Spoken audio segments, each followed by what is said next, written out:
Luffy gets a lot of slack for being the fifth Yonko because his power is not quite as strong as the other ones. But let's not sleep on our MC here. He's definitely done his own thing as he's become a pirate on his own and developed the Straw Hats. He did his thing at Innie's lobby, wrecked that place up, wrecked Havoc and Impel down, and freed a bunch of people on the way, dropped out of the sky in one of the biggest wars in recent history, and then most recently infiltrated the territory of one of the Yonko Big Mom. But perhaps the strongest thing about Luffy, the one that really stacks him up against the other Yonko, is the Grand Fleet. Now, the Grand Fleet, of course, led by 7 strong captains, but together those 7 captains lead 7 different crews that bring together a lot of people under Luffy's command. To be precise, a total of 5,640 people. That in itself is 3 times the size of Whitebeard's original crew. Like the main Whitebeard Pirates crew, the former Yonko crew, only had about 1,000 or so people. And now Luffy is more than 3 times the size of that crew. Now, of course, you want to mention like allies for the Whitebeard Pirates, but at the same time, Luffy has his own allies. They're in its own separate category, which we will talk about a little bit as well. But in this video, we're going to be breaking down potential future members of the Straw Hat Grand Fleet. Now, I think there's so many players at Wano right now, and a lot of people that are allied to Luffy right now, and by the end of the arc, could owe him a debt and could have motivation to become a member of the Straw Hat Grand Fleet. So we're going to be going through and breaking them all down. But first I want to break down who exactly is in the crew, the Straw Hat Grand Fleet right now, so we could kind of get a better idea of like what they're all about and what kind of like precedents could we try to follow with different patterns to make these predictions. So first off, the first representative is Cavendish leading the Beautiful Pirates, which is 75 people. Now, Cavendish, a very strong person, all right? He's kind of like the person that got overshadowed by the supernovas, that generation, right? But him himself, still very strong, very notorious. 330 million berry bounty, nothing to be laughed at, all right? That's a very high bounty. And of course, he's also very strong. He has that Hakuba personality in him. We saw easily took down Dillinger, one of the members of the Doflamingo pirate crew. So not only does he have 75 people under him with his pirate crew, he also himself is very strong. Now the second representative is Bartolomeo, and he of course leads the Bardo Club of 56 members. Now Bartolomeo also very strong, just recently became a pirate after the time skip, a 200 million berry bounty already. Now of course his devil fruit is really what separates him from the rest of the gang. Like the Berry no Mi is incredibly strong. In fact, we saw this fruit in Oden's flashback and was able to block an attack from Kozuki Oden, right? So it seems like hockey doesn't really have that much to do with it, or else like I'm sure Oden's hockey would have been stronger than that frail old man. Not to like bog down at that old man, but you know, Oden's kind of been hyped up a little bit. Now the third person is Sai. Now Sai, not only is he very strong, he also has a bounty of a 210 million berry bounty, so also very notorious, but he's incredibly strong as well. You saw him against Chinjiao, kind of that passing of the torch battle where he ousted Chinjiao's hockey in a way where he was able to bend that cone, which got straightened by Luffy and then got bent again by Sai. And then Sai, not only is he strong, he also leads 1,000 people of the Happo Navy. And also he has Baby 5 on his crew now as well because she became his wife essentially, right? So Sai, I think like the first two, Cavendish and Bartolomeo, gets a lot of shine, but Sai like is not to be slept on. Like him as a third representative, I'd argue his whole like power of his crew might be stronger than the first two. But after Sai, I think the strength tones down a little bit. So in the fourth representative, we have Ideo. Or Ideo. I don't know, how do you pronounce his name? Ideo? Ideo. I'm gonna call him Ideo, right? Ideo, he's leading the Ideo. That doesn't sound right. Ideo.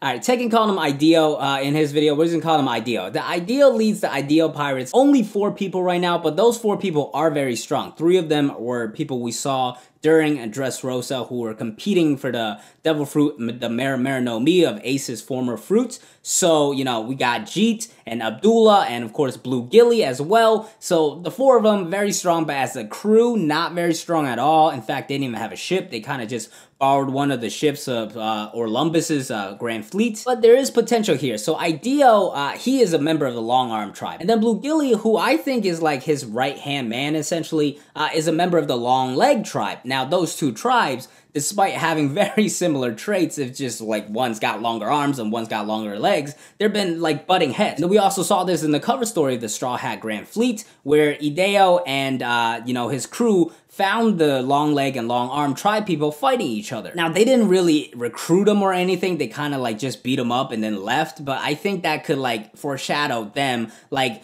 being a uniting factor of like those two tribes. So I think it's very likely the Ideo pirates, start picking up both members of the long leg and long arm tribe. Maybe they just beat them up and like, they start worshipping those two guys and start realizing they could live in harmony and like, and they just gather strength that way. So there is a lot of potential with that crew. Now, the fifth representative is cute little Leo of the Tontatas. Now, the Tontatas, they're little midgets, right? Of course, they're like pocket size, right? They're like Tamagotchi. But you can't underestimate these guys, okay? They are very strong, and like they're not overwhelmingly strong, but like if you got 200 of them, which is the size of the pirate crew, they could do some damage, alright? And I think that's where the strength of the Tontatas come from, where, I don't really know how they're gonna be surviving out at sea with all this crazy weather. I'm sure one wave could just drown them all, but, it looks like they're doing their thing. But despite how small they are definitely strong, and their strength in numbers is very important to them, so very deserving to be on the Straw Hat Grand Fleet as well. Now, the sixth representative is Harudin, leading the new giant warrior pirates.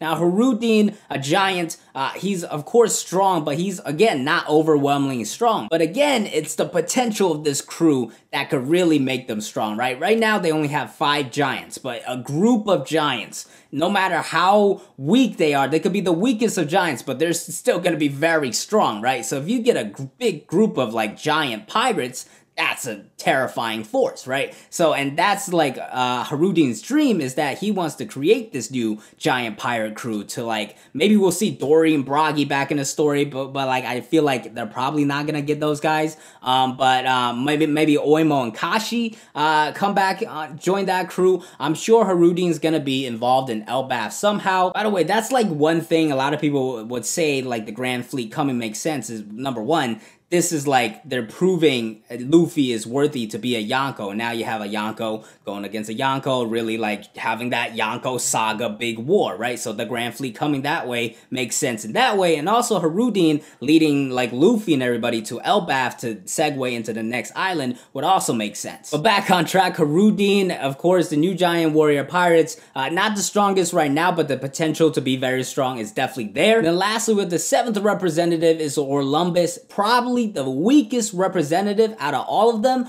but this man has got 4,600 people under his command, okay? The Yonta Maria Grand Fleet, literally, the reason the Straw Hat Grand Fleet is a Grand Fleet is because this man brought his own Grand Fleet into the Straw Hat Grand Fleet, right? He makes up like more than 80% of the whole Grand Fleet just by his sheer numbers alone. So maybe he's not the strongest, but he's got a lot of people under him. So breaking down the Grand Fleet here, we have that each captain is at least pretty strong, and then their pirate crews balancing out with them as the captain is very strong as a whole. Either that's, they have strength in numbers like Orlumbus or like Leo, or they have the potential to be even stronger like Ideo pirate crew, and then also the Harudin with the new giant warrior pirates. Now let's go through some potential future Straw Hat Grand Fleet members and crews. First off, I'm just gonna start off with Bellamy, because I feel like he's essentially already a member. He was even like showcased in the cover story of the Grand Fleet. Last we saw him, he had kind of retired. He doesn't really have a crew, right? His crew abandoned him after the whole thing on Jaya, and then he tried to be loyal to Doflamingo. That didn't work out really well, so he kind of retired. But then he found like this old lady, and he started like, last we saw him, he was drawing a new Jolly Roger, so it looks like he's starting his crew back up. Of course, he also has Luffy's Viver card, and Bellamy being brought back into the story again. I feel like it's, at this point, I know not a lot of people like him. He's not my favorite either, but at this point, he's gonna show up again. I don't think he's gonna get tossed to the side now after he's been brought back already. So him as the 8th Grand Fleet member makes a lot of sense to me. Now let's get into some candidates I think are very likely to become Grand Fleet members post Wano. So first off, I'm gonna start off with Kinemon. Now Kinemon, we've been with him for so long, the longest out of everybody, I think, right? He was the first person introduced in Punk Hazard that we know of, and then it was really bouncing on him. that we learned about the story of Momonosuke, and then we met Kanjuro, and then Raizo and Zou, and then of course that's how we eventually get into Wano, and that like where we are right now. But Kinemon, we've not only been with him for a long time, he's also like a leader. Of course, you know, he's not the greatest leader, but this whole plan to attack like Kaido and like get Wano back is his plan. He's been leading this plan. Like, he's had some lucky moments, but it's him that's been leading this whole thing, gathering everybody around and like, you know, making sure he has the like everybody's help and all that. Like, he's been the leader. So I think once Wano ends and the arc is over and like Wano opens his borders, I'm sure there are a lot of samurai that are gonna want to like travel outside the borders and explore more. And who else to like make their captain than Kinemon, who's already done that and then went out and explored, and also like, you know, he's the leader of this whole thing. I'm sure they're gonna like praise him as like this genius leader, and like Kinemon is not weak, he's not the strongest guy, but you know, he's got, you know, Firefox Kinemon lights his sword on fire, he could do his thing. So I think it's very likely that he becomes the 8th or 9th, I guess, if you count Bellamy. Maybe Bellamy shows up at Wano and becomes the 8th, and then, you know, Kinemon is like the 9th representative of the Grand Fleet. I do think Kinemon dying is a possible option, so that could throw a wrench in this whole prediction. You know, like the Kabuki play, a tragedy is supposed to come, and I think the person like that would hit home like a lot would be Kinemon. Like, I would cry if that goofy goober died. Like, I don't know about you guys, if Kinemon died in like a sacrifice moment, it's like, this, the plan must go on. I've been like doing this, I've gotten lucky, whatever, but I will put my life on the line for this. That would make me pretty fucking sad, I'm not gonna lie. But if he survives, you know, Oda doesn't kill a lot of people, him leading the Grand Fleet would make sense to me. Next up, we have Carrot. Now, you guys already know, alright? I'm sure if you're subscribed to me and seen my Carrot video, you know that I am 100% Carrot for Nakama. I think it makes sense after looking into it and really gathering my thoughts. I like Carrot as a Straw Hat, but I do also see the argument that she hasn't had as much shine or like backstory as the other Straw Hats have, who have joined. So, but if she doesn't, if Oda decides not to put this bunny mink with the Straw Hats, she is 100% becoming a member of the Straw Hat Grand Fleet. Whether as a captain or not, she's definitely going to be part of it, because her whole thing is she wants to see the world. I'm sure there'll be a group of minks that also have that dream with her. Maybe the minks and the samurai, who are like lifelong like allies or whatever, right? They could make a crew together, and Kinemon could lead that crew, right? The Firefox Pirates, that sounds pretty sick, right? The Firefox Pirates, I could definitely see it. Maybe just the Carrot Pirates, right? She just leads the minks. Kinemon has his own fleet as the 9th representative. Carrot could be the 10th. I do want Carrot to be the Straw Hat Grand Fleet member, but I do think there will be a group of minks that become you know, Grand Fleet members either way. Maybe they go with Kinemon, or maybe like Wanda or one of the Guardians or somebody else leads that crew. It's very possible as well. And then there's one I just want to get out of the way, and that is Momonosuke. I just want to mention this because Momonosuke is actually a prime candidate to be a Straw Hat member as well. I talked about this in a stream with one of my subscribers who was watching me live, and we were kind of discussing this. There are some elements like Momonosuke not being a full crew member, but maybe being an apprentice. You know, that's like his age, and him also like wants to see more of the world, and that's like how he will be learning and taking in the information, kind of reflecting what Odin did. But I don't think that makes too much sense to me, right? His development has been as a leader, right? His build-up in the story has been him as a leader, growing as a leader, and like taking responsibility as a leader. I think that's where his arc is going, is that he will be the shogun of Wano. And in a way, he always said he's not like his father. He's not Odin. He's not like terrifyingly strong, but he could do what his father couldn't do, which is be the shogun of Wano and lead it to a great, better future and open its borders, right? His father's dream. I think that would be the perfect way to conclude Momonosuke's development. So Momonosuke is a no for me. Another person that's kind of like Momonosuke is Tama, who also wants to be a pirate and like this whole promise with Ace. I think she's also too young to go out to sea. It's a little bit too early for her, just how I like don't see her getting involved end the war, like actually. I think she'll, like, her devil fruit will play into it. Maybe they got some, like, ammunition of that thing beforehand, but I don't think she's really ready to go out into the sea yet, at least not yet, right? And I know, like, Shanks and, like, Buggy were out at sea at a very young age, Marco as well, but it just doesn't seem like, I think Tama could get easily killed out there if she's not well protected. Someone who doesn't really need protection, though, is Marco the Phoenix, who just showed up in Wano, so we definitely know he's gonna be involved in this major war. Now, Marco joining the Straw Hat Grand Fleet makes no sense to me. It just doesn't add up, right? Can you imagine you have Orlumbus as the 7th representative, and you're gonna have Marco, the former 1st Division commander of Whitebeard's crew, former captain as well. Now all of a sudden he's the 8th representative behind Orlumbus. Like, you might say, oh, the numbers don't really matter, it's just like a title, but him going from the 1st Division commander of the Whitebeard Pirates to the 8th representative of the Straw Hat Grand Fleet just doesn't sound good. It just doesn't sound good. Now, Marco, though, I think he will be an ally. Of course, he already essentially is an ally by him showing up at this war. And I think he's going to get more involved in the story. Of course, the whole thing with like Weevil, that's got to get resolved. So I'm thinking he will stick around with the Straw Hats a little longer, and like maybe we'll see that storyline get resolved next, and we'll definitely see more of Marco, but he's not going to be a Grand Fleet member. He's just going to be like more of a Kid Law role, where like they're maybe not so much Kid, but maybe Law, like people that are like allied to Luffy, but they don't like serve under him. And in the same manner, that's going to apply to Katakuri, because Katakuri also way too strong. I do think Katakuri is going to lead the future Big Mom Pirates. Maybe he'll call it like the Katakuri Pirates or the Mochi Pirates or the Dog Tooth Pirates for all my people that remember that translation of Katakuri's name. But yeah, I think he will definitely lead the next generation for the Big Mom Pirates and will be an ally to Luffy, because it looks like they're on pretty good standing. But him serving under Luffy, come on now.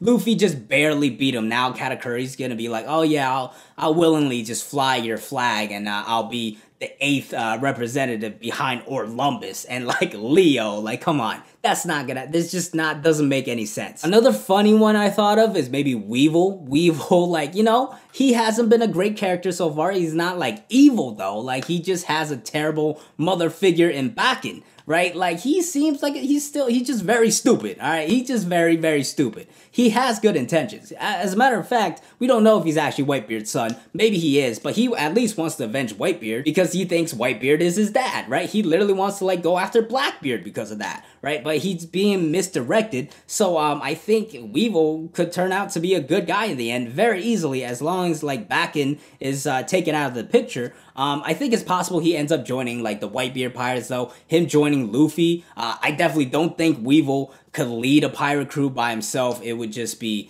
the idiot pirates or something, and they would probably get drowned very, very quickly unless they have a very skilled navigator. Weevil as a captain, just don't see it. So that's just a fun one I thought of, but let's toss that aside and be realistic here. Now, this next one is very interesting to me, and it is just the members of the Toby Roppo. Now, obviously, some of them are not going to make sense. Who's Who, Sasaki, both people who not even listening to, like, King, the Calamities, I don't think they're going to follow Luffy. X-Drake, of course, he's a Marine. He's not going to all of a sudden become a Grand Fleet member.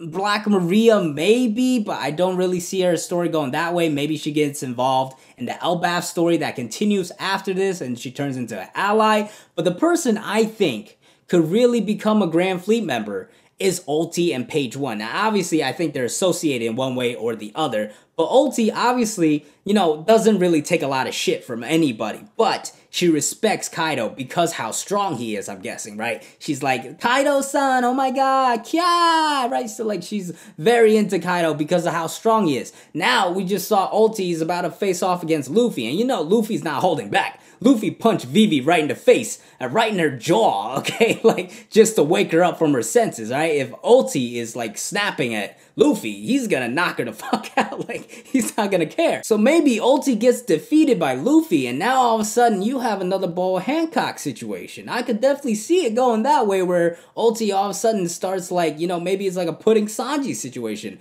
where she respects Luffy. Of course, Luffy's not gonna care whether she likes him or not, and, like, if she decides to become a Grand Fleet member, he's not gonna care either. He didn't even care about the Grand Fleet in the first place, but her becoming a member, like leading her own crew, of course, Page One following them, you know, I could see it. I could really see it. Of course, it's not going to make a lot of sense of Orlumbus being 7th and 8th. I just, like, made that a big argument about Marco and Katakuri, but, like, her sneaking in there as another representative isn't as, like, astronomical, like such a big deal as I feel like with Katakuri and Marco.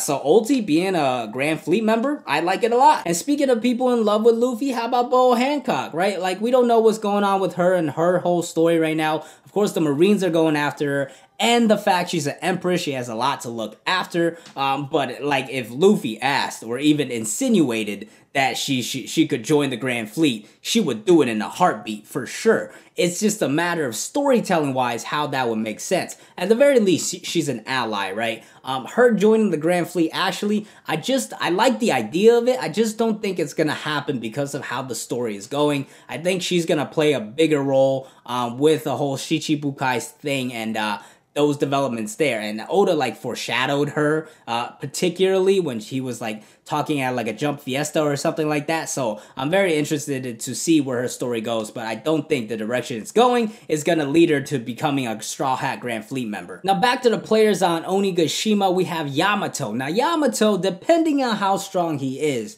I think it's possible he becomes a Grand Fleet member. If he's not, like, terrifyingly strong, like maybe he's like a little, like on the Toby Roppo level kind of thing, right? So like he's not as strong as like a Yonko commander, but like, you know, pretty close to there, and maybe he's a good guy and like he leads the next generation of the Beast Pirates. I could see him like becoming a Grand Fleet member, but I like the idea of him being good and then turning into an ally as well. You know, not everybody has to just join Luffy and become a Grand Fleet member. The people that we've seen become Grand Fleet members have gotten a lot of focus, and Yamato was really just introduced, and we don't even know anything about him yet, so him being more of like an ally later on, I think that makes more sense if he turns out to be good. And then like the calamities with Jack, Queen, King. Queen and Jack definitely no, because first of all, Queen unleashed a deadly weapon against the prisoners. That's not gonna work. Jack, of course, has the beef with the Zou members. That's not gonna happen. King, I'm interested to see where his story goes and what like his race is and everything about that. But him joining the Grand Fleet also doesn't make sense. Maybe he turns into an ally and turns out to be a decent human being. We don't really know. There's just a lot of mystery surrounding him, but I don't think he's gonna be a Grand Fleet member for the same reasons of like Katakuri and Marco. He's just too strong and too OP to be like all of a sudden placed as the 8th representative of a Grand Fleet for Luffy. Now we're gonna go outside of Wano a little bit, starting with Aladdin and the Sun Pirates. This one actually makes a ton of sense to me. You know, they of course like followed Jinbei before. Why not just serve him anyways, essentially just becoming a Straw Hat Grand Fleet member? And then like the strength wise, Aladdin being placed below Orlumbus and maybe even Bellamy, I'm fine with that. I'm okay with that. I think that makes sense, and that's just another force added to the Grand Fleet, and I think that one actually really makes a lot of sense. The only thing about them is they might all be dead. I still want to figure out what happened there on Whole Cake Island after Luffy left, and I don't want to see Jinbei just escape with no problem and actually had a banquet with the Sun Pirates with no repercussions. I don't think Oda went that route, but with Oda, he's soft sometimes. Oda writes a good damn manga, but sometimes he's soft. You know that's true, okay? We just saw Pound came back, okay? Oda is soft sometimes, okay? But I want to see some repercussions there, so maybe the Sun Pirates are dead, and that's why they can't be part of the Grand Fleet. Another group that was with the Sun Pirates, the Germa 66. Now, of course, I don't see somebody like Judge serving under Luffy just by his own will, and as much as I want to see Reiju return to the story and be showcased a little more, I just don't think the Germa 66 as a whole serving under the Grand Fleet, that just doesn't make sense. As an ally, again, makes sense, you know, kind of like showcasing Luffy's ability to draw people like closer to him and like develop friendships and developing like people that believe in him and like trust him and want to fight for him. This could just be a case of like an ally and not people that like truly just want to serve under him. Law and Kid and the other supernovas I mentioned as either ally or like competitors, right? They're all in the same generation. One of them like all of a sudden going below like Luffy serving, of course Zoro like serves him, and then you have the thing with Killer, but like other supernovas like taking their own crew under Luffy's not gonna happen. Doesn't make sense. Some former villains as well. Enel, I do want to see him in return to the story, but him joining Luffy, nah, not gonna happen. Crocodile, want to see him return as well, but nah, not gonna happen. Aokiji, guys, no, like I've seen some videos on the Grand Fleet, kind of just see like what other people are thinking, what other ideas, but these are ridiculous. And now Crocodile, Aokiji, come on, guys. That's just not gonna happen. Also, Jin is not coming back to the story, okay? I'm gonna put it forth right now. Only possibility I'm gonna give Jin returning is at the very end where it's like an epilogue and we see everybody across the world, what happened to them. That's when I think we'll see Jin again. But Jin coming back, it's not gonna happen. I'm over it, okay? He's not who's who, okay? He's not one of Kaido's men or like all of a sudden like on Shanks' crew or something crazy like that. And he's not gonna be a Grand Fleet member. I know he was a really fun, dope character developed in Baratier, but he's not gonna return because of that, okay? Like, he's not coming back. I'm a bet on it right now, okay? Prove me wrong, Oda. Bring Jin back and make everybody else happy, I guess, but I don't think he's returning. But yeah, those are really the main candidates that I have. I definitely think some of them are very likely and a lot of them make sense and some of them are very interesting. Of course, there's definitely, I think, going to be more members of the Grand Fleet. I don't think the way it is now is going to stay this way. Of course, the main example is like Usopp's lies. One of the things he says is I have 8,000 men serving under me, and of course they're not going to be serving under him directly, but his lies are always like, it doesn't have to be exact,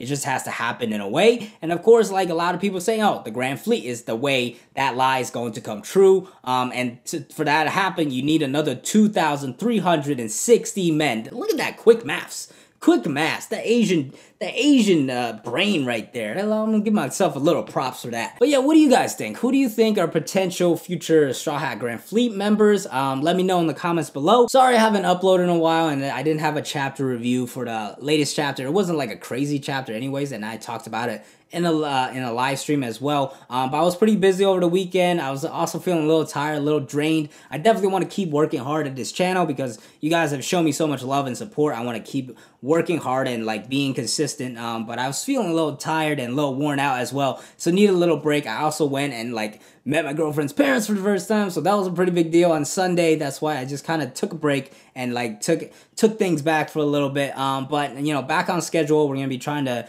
do more live streams, try and do a video like every other day, pretty much. I'm back on the grind. More videos definitely coming soon. But as always, thank you guys for watching. I hope you enjoyed. If you did enjoy, please hit that like button. It is much appreciated. It helps a lot with the YouTube algorithm. And as always, you want to keep up to date with when I'm posting new videos or doing new live streams, you got to hit that subscribe button. We are like, this is incredible. This was one of the like most surprising parts to me, and like I was very happy to see is that my channel kept growing, even though I haven't posted probably by the time this goes up for like 5 days now, and now we're like 253 subscribers. So I think we gained like about like 20 or so subscribers.